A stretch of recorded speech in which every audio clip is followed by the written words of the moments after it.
चुनावी समर में आज का संग्राम महिलाओं के नाम लड़ा गया। आज संसद में बाल विवाह निषेध संशोधन विधेयक 2021 को रखा गया, जिसका विपक्ष ने जमकर विरोध किया।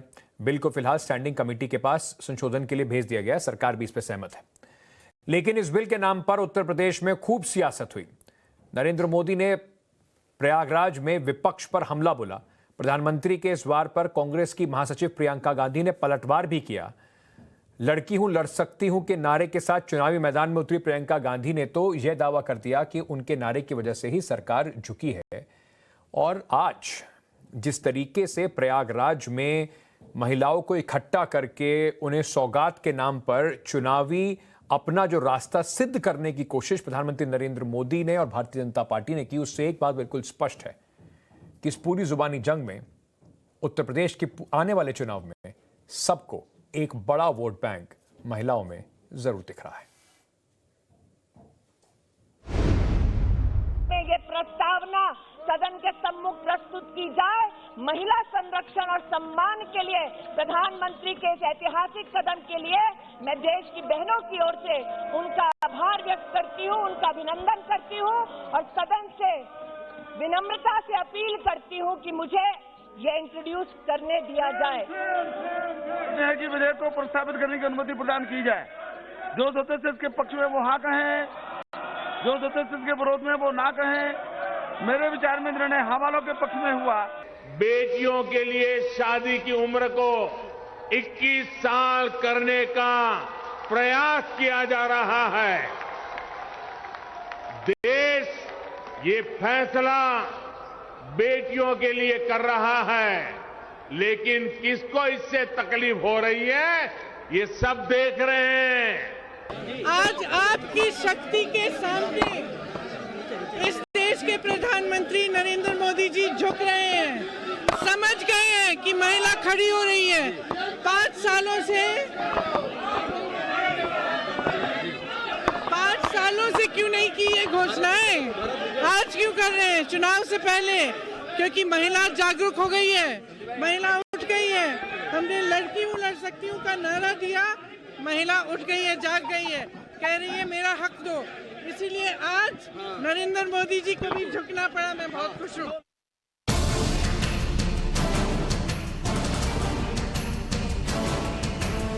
जिस उत्तर प्रदेश को देश की पहली महिला मुख्यमंत्री 1962 में ही मिल गई थी, उसी यूपी की विडंबना देखिए कि महिलाओं की जरूरी और बुनियादी मुद्दों को कैश करने के लिए 60 साल बाद भी सियासी दलों के बीच होड़ मची हुई है। एक तरफ बीजेपी है, दूसरी तरफ कांग्रेस। दोनों ही दलों के दावे हैं, महिलाओं के लिए वादे हैं। प्रियंका का अपना दावा, बीजेपी का अपना। लखनऊ से लेकर प्रयागराज तक उसी महिला वोट को लेकर आज खूब बयानबाजी हुई। सभी राजनीतिक दल इस बात को जानते हैं कि यूपी में महिलाओं का वोट निर्णायक साबित हो सकता है। इसलिए पहले कांग्रेस ने इसे अपने एजेंडे में फिट करने की कोशिश की, फिर बीजेपी भी इस लड़ाई में जगह बनाने की कोशिश करने लगी। संसद में बाल विवाह निषेध विधेयक को स्मृति ईरानी ने पेश किया। अब सवाल ये कि उत्तर प्रदेश में बीजेपी और कांग्रेस दोनों को महिलाओं का वोट अहम क्यों लगता है? यूपी में पिछले 3 दशक में महिलाओं के वोट में 15% का इजाफा हुआ। 2017-2019 के चुनाव में पुरुष से ज्यादा महिलाओं का वोट हुआ है। पिछले चुनाव में महिलाओं का वोट निर्णायक साबित हुआ है। आंकड़े बताते हैं कि यूपी की सियासी लड़ाई का फैसला महिलाओं ने अपने वोट से किया और उन दोनों चुनावों में उन्हीं दल को जीत मिली जिन्हें महिलाओं ने ज्यादा वोट दिए। पिछले विधानसभा चुनाव में यूपी की 63% से ज्यादा महिला वोटरों ने बीजेपी को सत्ता दिलाई। 2019 के लोकसभा चुनाव में भी पुरुषों से ज्यादा वोट देकर महिलाओं ने बीजेपी को यूपी में सबसे आगे रखा। इन्हीं आंकड़ों और ऐसे ही नतीजों को देखकर कांग्रेस ने सबसे पहले यूपी में महिला वोट पर नजर डाला और 40% महिलाओं को टिकट देने का ऐलान किया। बीजेपी अब इसी की काट को खोजकर अपने विनिंग फैक्टर को सुनिश्चित करने की तलाश में जुट गई है। Bureau report, times now Navbharat. तो पूरी कोशिश है कि किसी न किसी तरीके से बीजेपी अपना महिला वोट बैंक बचा ले और कांग्रेस उसमें सेंध लगाने की पुरजोर कोशिश कर रही है। अनिला सिंह भारतीय जनता पार्टी की प्रवक्ता हैं, वो इस वक्त हमारे साथ जुड़ रही हैं। तहसीन पूनावाला राजनीतिक विश्लेषक हैं, वो भी इस वक्त हमारे साथ हैं। नाहिद लारी खान प्रवक्ता हैं समाजवादी पार्टी की। आप तीनों का बहुत बहुत स्वागत। इसी मुद्दे पर थोड़ी चर्चा करना चाहता हूं और साथ ही साथ उत्तर प्रदेश से जुड़ी हुई और खबरों पर भी एक एक करके आपको लेकर आऊंगा। पर सबसे पहले तहसीन, आज प्रियंका गांधी तो इस पर पूरा क्रेडिट ले रही थी कि देखिए हमने कर दिखाया, इस वजह से प्रधानमंत्री को ये सब करना पड़ा, इतना बड़े समूह को पैसा बांटना पड़ा। ये तो सरकार कह रही है कि हमारे पूरे एजेंडे में पहले से ही था, चाहे आप उज्ज्वला योजना देख लीजिए, चाहे बाकी कोई और योजना, हम तो लगातार काम कर रहे हैं। उज्ज्वला आज गैस सिलेंडर 1,000 रुपए से अधिक उसकी कीमत हो गई। और आप ये आंकड़े देख लीजिए कि जिन लोगों को गैस सिलेंडर का कनेक्शन दिया, कितने लोग दोबारा से रिफिल करवा रहे हैं। तो उस मुद्दे को तो छोड़ दीजिए क्योंकि उसमें प्रधानमंत्री पूरी तरह से चेकमेट हो गए। मेरे माननीय प्रधानमंत्री जी से, आपके माध्यम से, अनिला सिंह जी के माध्यम से 2 या 3 प्रश्न है। जब विमेन्स रिजर्वेशन बिल राज्यसभा में पास हुआ था यूपीए के दौरान, और आप जानते हो राज्यसभा में जो बिल पारित होता है, पास होता है, कभी डेड नहीं होता है। तो लोकसभा में आपकी बहुमत है पिछले 7 साल से। आपने विमेन्स रिजर्वेशन बिल को क्यों पास नहीं किया अगर आप चाहते हो कि विमेन रिप्रेजेंटेशन को बढ़ावा मिले? दूसरी चीज, आज तक भाजपा की कोई भी महिला भाजपा की अध्यक्षता क्यों नहीं संभाल पाई है? तीसरा सवाल, आरएसएस में महिलाएं क्यों नहीं है? मैं जानता हूं आरएसएस की एक महिला भी है, लेकिन आरएसएस एक संगठन में महिलाओं को अधिकार क्यों नहीं आने का? और कोई भी महिला आरएसएस की मुखिया क्यों नहीं बन सकती?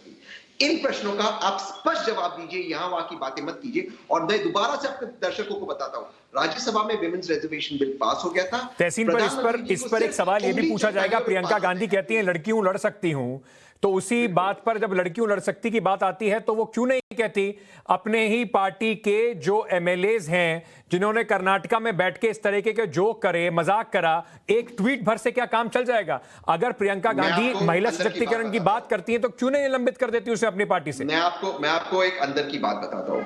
प्रियंका जी और राहुल जी ने इसका संज्ञान लिया, इस पर टिप्पणी की, डीके शिव कुमार जी ने एक्शन लिया और एमएलए को माफी मांगने लगाए। अब मैं आपके शो पे जो कह रहा, आप मुझे फैक्ट चेक कीजिए, सुनिए मेरी बात, सुन लीजिए, मेरी सब बात सुन लीजिए।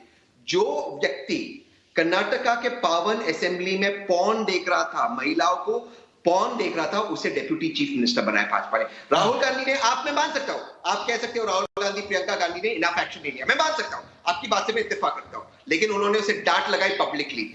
जिस व्यक्ति ने पॉर्न देखा असेंबली में, उसे डेप्यूटी चीफ मिनिस्टर बनाया। नहीं तो उसमें भी तो आपकी वो बीजेपी की राजनीतिक मजबूरी हो सकती है, आपकी भी शायद राजनीतिक मजबूरी है कि आपने कोई एक्शन नहीं लिया, सिर्फ कुछ कहकर खाना पूर्ति कर ली। अनिला सिंह जी, प्रधानमंत्री नरेंद्र मोदी आज जब पहुंचे और उन्होंने कहा कि देखिए महिलाओं से बात कर रहे हैं और महिलाओं को 2 लाख महिलाओं को वहां पर लाकर आके प्रधानमंत्री ने बात करी, साथ ही साथ ये भी बात कही गई कि देखिए इतनी सारी स्कीम्स महिलाओं के लिए दी हैं।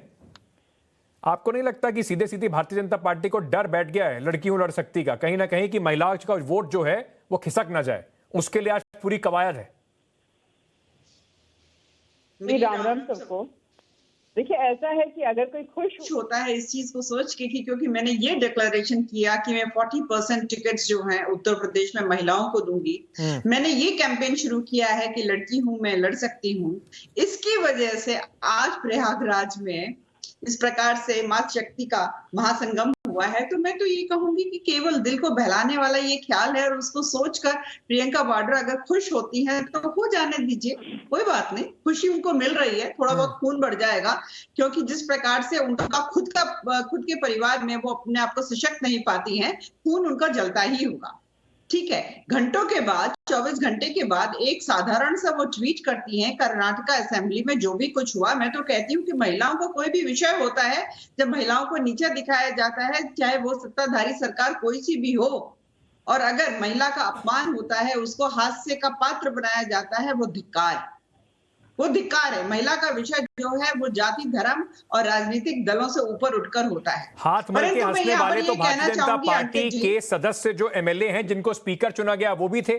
कम से कम जो औपचारिक खाना पूर्ति थी वो तो बीजेपी कर लेती। एक भी आपके यहां से ना तो स्मृति ईरानी जी जिन्होंने इसको लोकसभा में उठाया, ना ही आपकी पार्टी के किसी और सीनियर नेता ने एक उनका शब्द नहीं निकला उनके खिलाफ।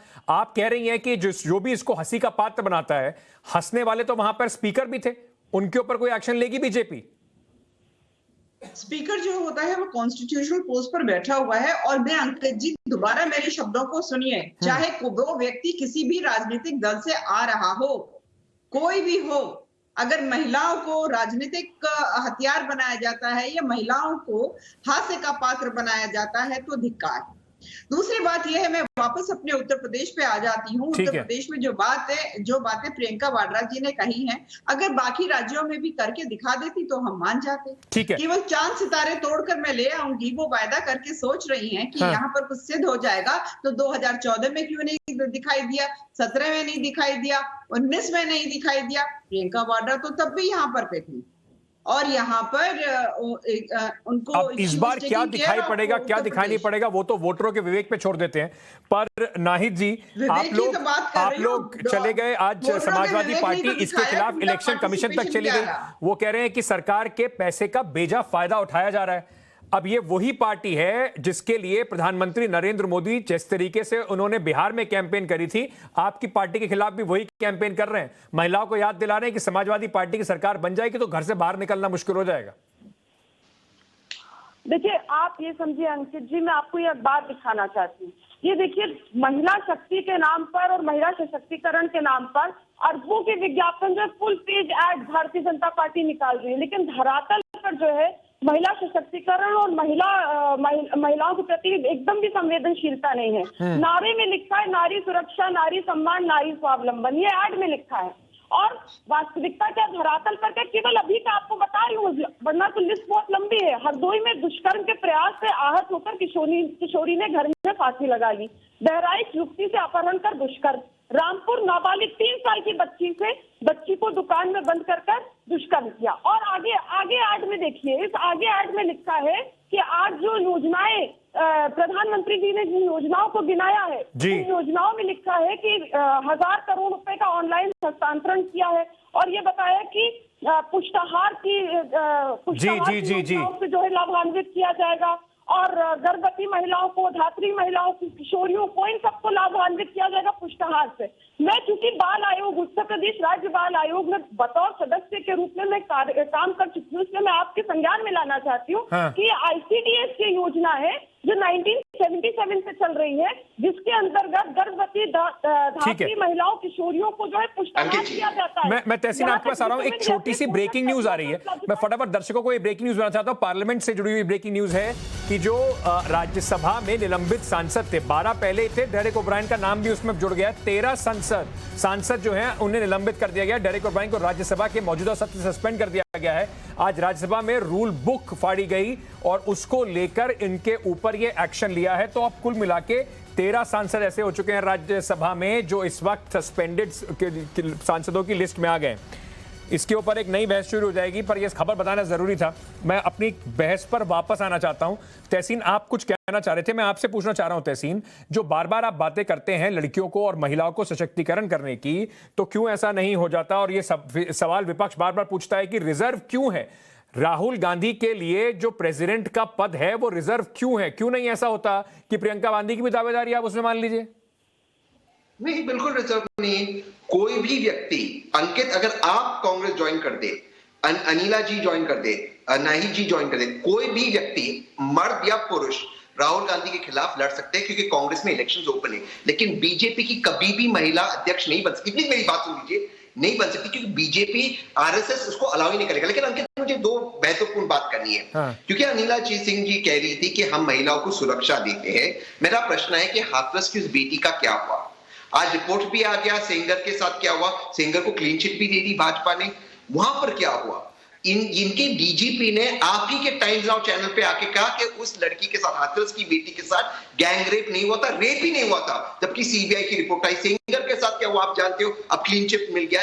ये पार्टी एंटी विमेन है। मैं दोबारा से एक सवाल पूछता हूं, उसका हाँ या ना में जवाब दे। वो अनिला जी देंगी, पर कोर्ट ने दिया है। तहसीन, बस मैं आपका एक तथ्य ठीक कर देता हूं, कोर्ट ने दिया है, ये ना कहें बीजेपी ने दिया है। इस देश के अंदर न्यायपालिका है, कोर्ट ने तो वो तो तहसीन, जिस मामले में अगर आपका कोई नेता हो तो फिर आप हर चीज के ऊपर सवाल उठाना शुरू कर देंगे, तो फिर इसी इन्वेस्टिगेशन के तौर पे मैं लखीमपुर में चला जाऊंगा, कहूंगा एसआईटी ने जो दिया है उस पर भी कुछ बात नहीं हो सकती। उसी के आधार पे आप टेनी का इस्तीफा भी मांग रहे हैं। मैं तो सिर्फ ये कहना चाह रहा था तथ्य, मतलब आप सिर्फ ये कह दीजिए कि कोर्ट ने दिया है। मैं सिर्फ इस बात को आपको बताना चाह रहा था। अनिला सिंह जी, तहसीन आपसे सवाल पूछ रहे हैं, आरएसएस में महिला कब बन सकती है सह संचालक?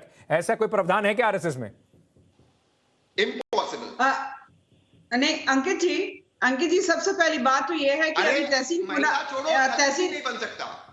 अरे सुन ठीक है। लीजिए तहसीन जी, ठीक है, तहसीन अब उनकी बात भी सुन लीजिए, तहसीन उनकी बात भी सुन लीजिए।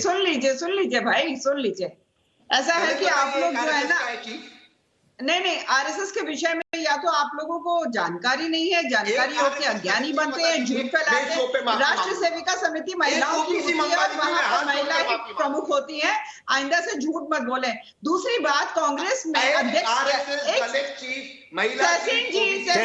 तहसीन इस तरह से ना करें। आपने अपनी बात कह दी, अब उनको अपनी बात पूरी रखने दीजिए। आपने जो सवाल पूछना था पूछ लिया, उनको जवाब तो देने दीजिए, बाद में आप रिबट कर लीजिएगा। जी अनिल जी। होता है। और तहसीन पूरा वाला जी, आपके भाई जो अब भारतीय जनता पार्टी में आ गए हैं, उन्होंने ही खुलासा किया था कि कांग्रेस में जो अध्यक्ष का जो चुनाव होता है वो किस प्रकार से होता है। बोल दीजिए, आपने भाई झूठ बोल रहे थे, जिसके वजह से उन्होंने बोल दीजिए झूठ बोल रहे थे। भाई की बात ना बताएं, आज तो उत्तर प्रदेश की बहनों की बात है नीला जी। भाई की बात रहने देते हैं। कांग्रेस में किस प्रकार से चुनाव होता है अध्यक्ष का अच्छी तरीके से पता है, और कांग्रेस में राहुल की क्या पहचान जानते हैं। और प्रियंका वाड्रा तो खुद सशक्त नहीं है। जब ये डिक्लेयर कर रही थी कि 40% टिकट्स जो है महिलाओं को देंगे, कह रही थी कि मैं 50% देना चाहती हूँ, परंतु मेरी चली नहीं।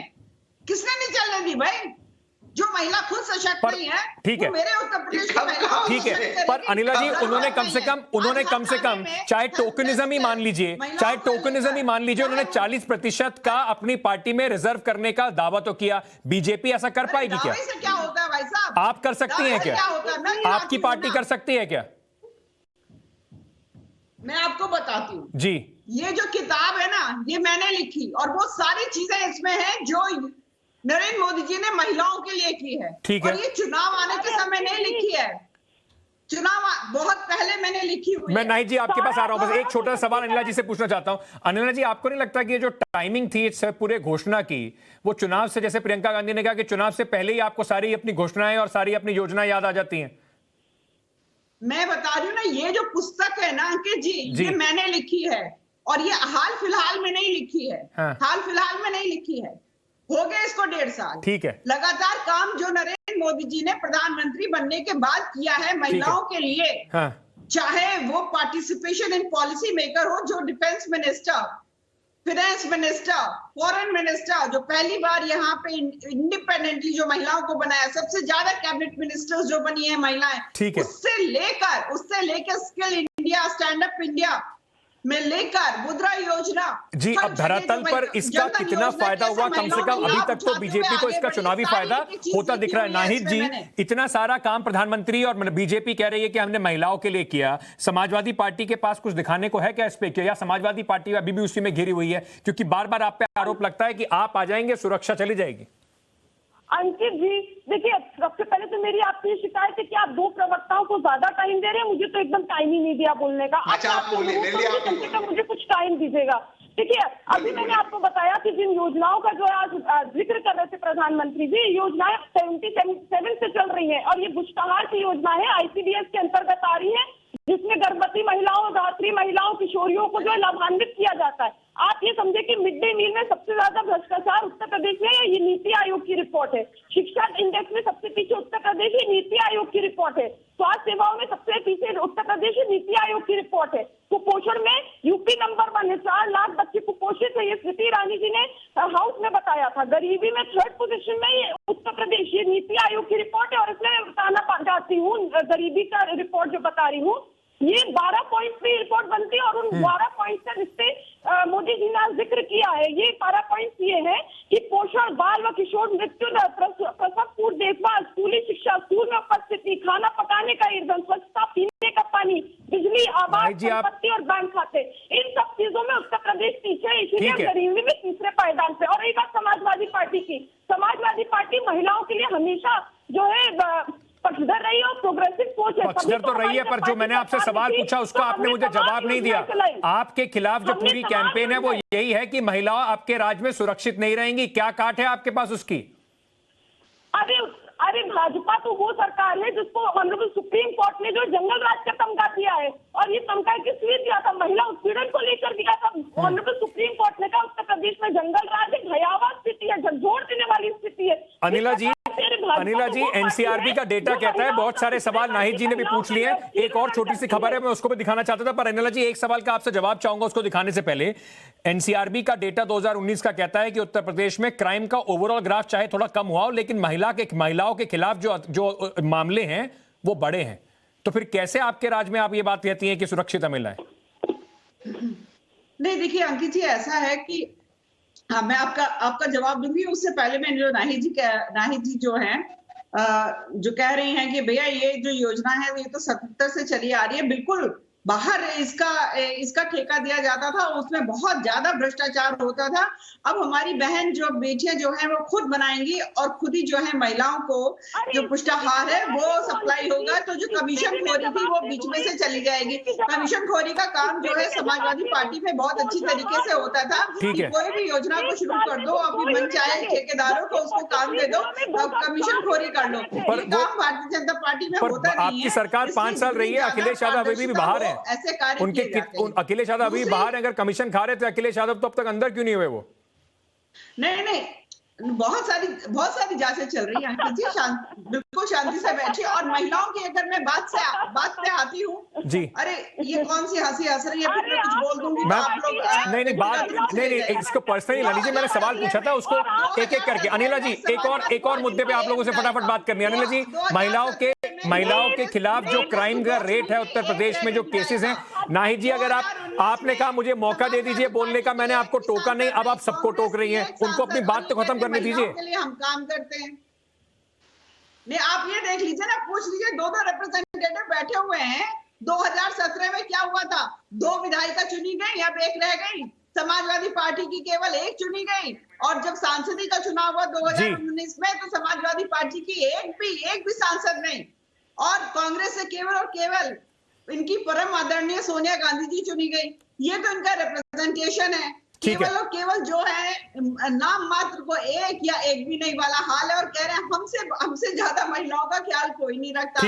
अगर ख्याल रख रहे होते तो दिखाई तो देते आंकड़ों में कहीं पे। ना असेंबली में, ना पार्लियामेंट में तहसीन बात कर रहे हैं। ठीक है, आप दोनों ने अपनी बात कह दी। अंत में तहसीन, टोकनिज्म हो रहा है, पॉलिटिकल टोकनिज्म हो रहा है, चाहे प्रियंका गांधी कह रही हो, चाहे यहाँ पे बीजेपी कह रही हो, पॉलिटिकल टोकनिज्म का खेल चल रहा है जो हमेशा से चलता रहा है। वरना हर पार्टी के अंदर बहुत सारे ऐसे नेता हैं जिनके खिलाफ केसेस होंगे महिलाओं के ऊपर उत्पीड़न के या उनके ऊपर अपराध के, उसके बाद भी सिर्फ विनेबिलिटी को देखते हुए उनको टिकट भी मिलता है, वो जीतते भी हैं, वो असेंबली में भी आते हैं।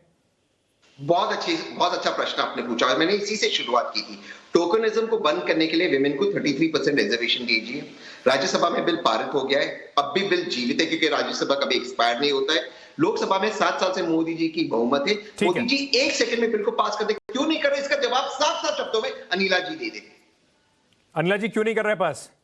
नहीं, मुझे कोई व्यक्तिगत रूप से कोई जानकारी नहीं है इसकी, बिल्कुल भी नहीं, कोई जानकारी नहीं।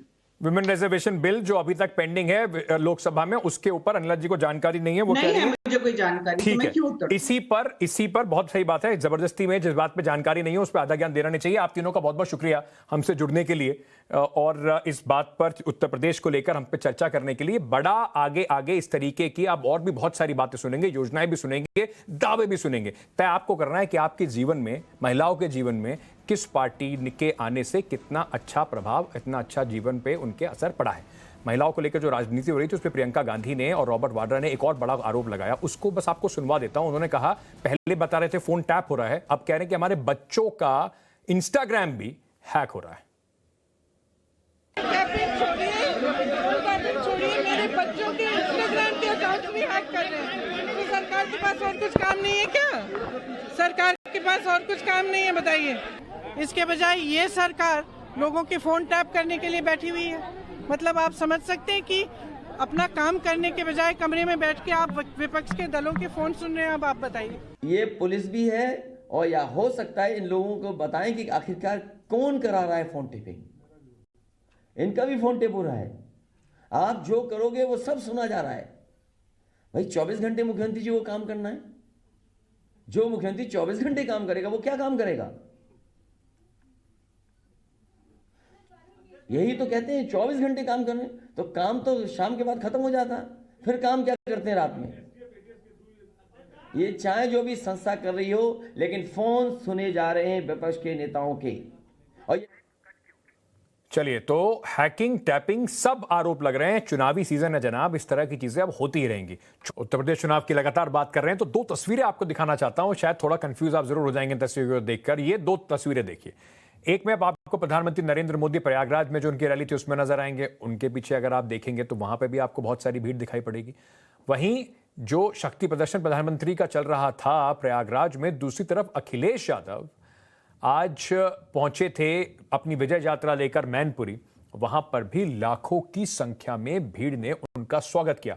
कुल मिलाकर बीजेपी और समाजवादी पार्टी दोनों के जो प्रमुख हैं उनकी रैलियों में लोग बेहिसाब तरीके से पहुंच रहे हैं। इसलिए सवाल उठता है कि उत्तर प्रदेश चुनाव में किसका पलड़ा भारी है। अभी तो कम से कम बताना बहुत मुश्किल है, क्योंकि स्थिति तो इस हिसाब से पूरी कंफ्यूजन पैदा कर रही है। जनता ही जनता, चाहे मोदी जी हों चाहे उधर अखिलेश यादव हों, उनकी दोनों की रैलीज में टूट कर आ रही है। चलिए अब देखते हैं कि ये भीड़ जो है दोनों तरफ जो आ रही है, कौन कितना इसे वोट में कन्वर्ट कर पाता है। अब सियासत की लड़ाई में जीत के लिए राजनीतिक दल किसी भी दांव को आजमाने से पीछे नहीं हटते। उत्तर प्रदेश में योगी सरकार चुनाव से पहले एक नई चाल, एक नया खेल खेल रही है और निषाद समाज को आरक्षण दिलाने के लिए केंद्र सरकार से उसकी राय मांगी है। अब इसी बहाने राज्य में पिछड़े और अति पिछड़ी जातियों को जोड़कर अपनी जीत को हासिल करने का राह जो है उसको सशक्त करना चाहती है योगी सरकार।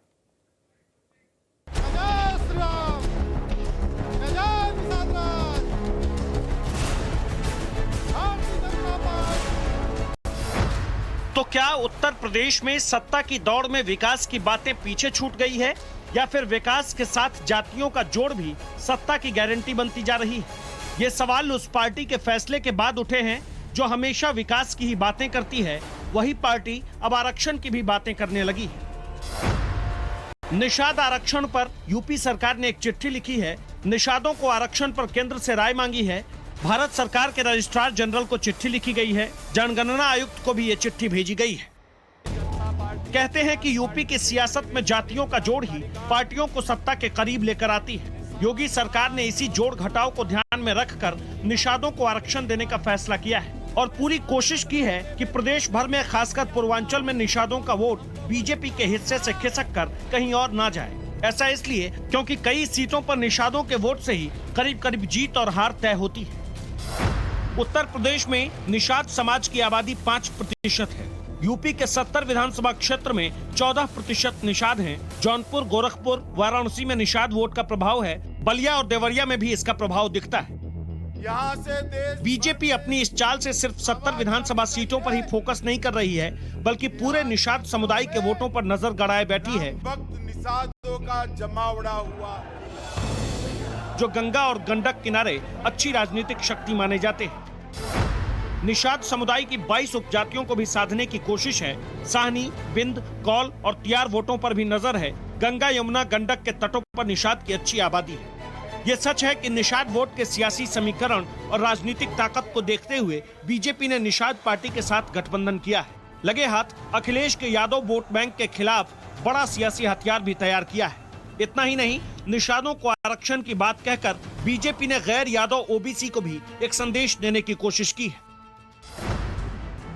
निषादों को साधने की ये पूरी लड़ाई सही मायनों में पूर्वांचल पर ही फोकस है। वो पूर्वांचल जहां राजभर से अखिलेश ने गठबंधन करके बीजेपी को सीधी चुनौती तो दी और पूर्वांचल में कोई कसर बाकी न रहे, इसलिए वही राजभर अब बीजेपी से गठबंधन करने वाले निषाद को खुला ऑफर दे रहे हैं, जिसे लेकर निषाद का जवाब है कि उन्हें तो आरक्षण को लेकर उम्मीद सिर्फ बीजेपी से है। यानी अब पूरा खेल तेजी से आरक्षण वाली सियासत पर आकर टिक गया है और बीजेपी से लेकर समाजवादी पार्टी तक जाति के इस खास फैक्टर को अपने अपने तरह से साधने में लगी है।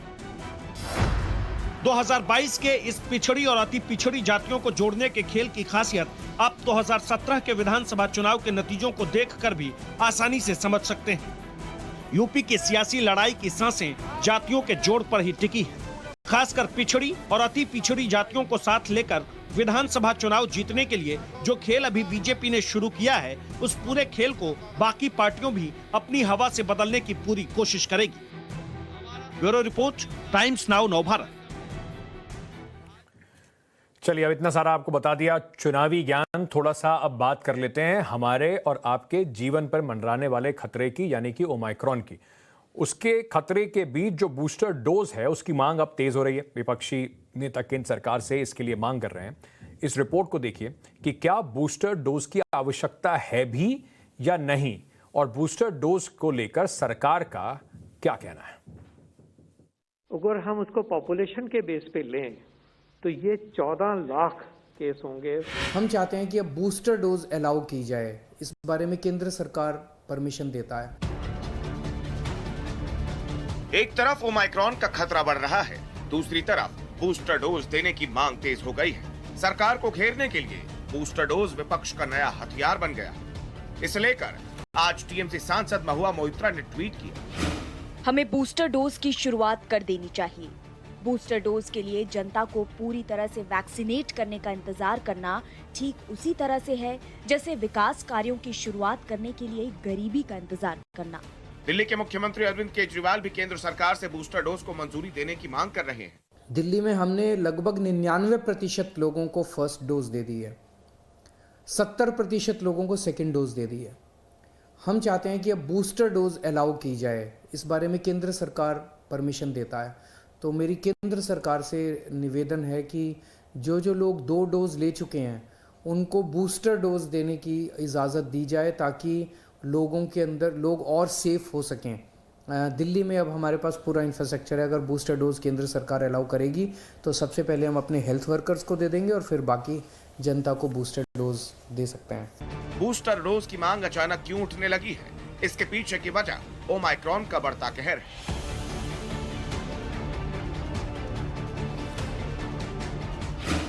देश में कोरोना के केस गिरे हैं। बीते 24 घंटे में 5,326 कोरोना के नए मामले आए, लेकिन एक ही दिन में 453 लोगों की मौत हुई है, जो रविवार के मुकाबले 3 गुना ज्यादा है। इतना ही नहीं, देश में ओमाइक्रॉन के केस बढ़कर 200 हो गए हैं। ओमाइक्रॉन इसलिए इतना बड़ा खतरा है क्योंकि ये इतने कम वक्त में ही देश के 12 राज्यों में पैर पसार चुका है। देश में ओमाइक्रॉन के सबसे पहले 2 मामले 2 दिसंबर को कर्नाटक में मिले थे। 14 दिसंबर को मामले बढ़कर 50 हुए। 17 दिसंबर को मामलों की संख्या 100 हो गई और अगले 100 केस आने में महज 5 दिन का वक्त लगा। इससे भी बड़ी बात यह है कि महाराष्ट्र में ओमाइक्रॉन के जितने भी केस मिले हैं उनमें से 83% लोगों को कोरोना के दोनों टीके लग चुके थे। शुरुआती जांच और रिपोर्ट यही दावा कर रही है कि कोरोना की वैक्सीन ओमाइक्रॉन पर ज्यादा असरदार नहीं है। भारत ही नहीं, दुनिया में भी बूस्टर डोज की मांग तेज हो रही है। सवाल यह है कि मोदी सरकार इस दिशा में क्या कदम उठा रही है। सुप्रीम कोर्ट ने केंद्र सरकार से बूस्टर डोज पर जवाब मांगा था। केंद्र सरकार की तरफ से जवाब में लिखा गया, टीकों की बूस्टर खुराक कितनी जरूरी है ये जांच करने की आवश्यकता है। विशेषज्ञों के सुझाव के बाद इस संबंध में दिशा निर्देश तैयार किए जा सकते हैं। नए टीके कितने कारगर हैं इसकी जांच भी करनी होगी। केंद्र सरकार ने सुप्रीम कोर्ट में यह जवाब 20 अगस्त को दाखिल किया था, लेकिन आज 4 महीने बाद स्टेटस क्या है वो देखिए। 6 दिसंबर को राष्ट्रीय टीकाकरण तकनीकी परामर्श समूह यानी NTAGI की बैठक हुई। इस मीटिंग में बूस्टर डोज पर चर्चा की गई। टास्क फोर्स इस संबंध में अध्ययन कर रही है और अभी तक कुछ निर्णय नहीं लिया गया है। विपक्ष चाहता है कि बूस्टर डोज जल्द से जल्द शुरू हो, लेकिन सरकार एक्सपर्ट पैनल की हरी झंडी का इंतजार कर रही है। ब्यूरो रिपोर्ट, टाइम्स नाउ, नव भारत। अब ओमाइक्रॉन को लेकर इतनी चर्चा है तो उस पर एक रिसर्च सामने आई है, उसके बारे में थोड़ा आपको बता देता हूं। इंपीरियल कॉलेज ऑफ लंदन का यह रिसर्च है जिसमें कहा गया है कि डबल डोज लेने वाले सिर्फ 20% लोग सुरक्षित हैं, जबकि बूस्टर डोज लेने वाले 55 से 80% जो लोग हैं उन्हें कोई दिक्कत नहीं होगी ओमाइक्रॉन से। जबकि डेल्टा वेरिएंट की तुलना में ओमाइक्रॉन का जो रीइंफेक्शन का जो खतरा है वो करीब 5.5 गुना ज्यादा है। तो इसी की वजह से खतरा अभी टला नहीं है दोस्तों। रैलियों में भीड़ आपको अच्छी लग रही होगी अगर आप किसी विशेष पार्टी को पसंद करते हैं, पर यही भीड़ तीसरी जो लहर है उसका न्योता है। अपना भी ध्यान रखिए, अपने आसपास भी ध्यान रखिए।